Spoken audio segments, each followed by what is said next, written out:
கோவில் நகரமாக விளங்கக்கூடிய காஞ்சிபுரம் மாநகரில் மேற்கு ராஜ வீதியில் அமைந்துள்ள சுந்தராம்பிகை உடனுரை அருள்மிகு கச்சபேஸ்வரர் திருக்கோவில் ஆண்டுதோறும் கார்த்திகை மாதத்தை முன்னிட்டு 3 நாட்கள் தெப்ப உற்சவர் திருவிழாவானது நடைபெறுவது வழக்கம்.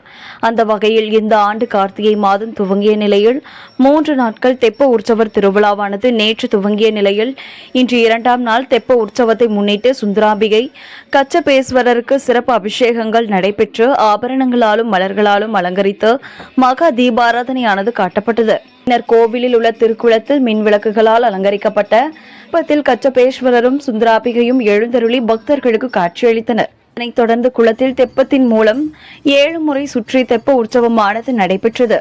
கச்சபேஸ்வரர் கோவிலில் உள்ள குளத்தில் தெப்ப உற்சவத்தை காண 1000த்திற்கும் மேற்பட்ட பக்தர்கள் குவிந்தனர். தெப்ப உற்சவ திருவிழாவானது 3 நாட்கள் நடைபெறுவதில் இன்று 2வது நாள் 7 சுற்றுகள் சுற்றப்பட்டது. நாளை 3வது நாள் 9 சுற்றுகள் சுற்றி தெப்ப உற்சவ திருவிழாவானது நிறைவுற உள்ளது.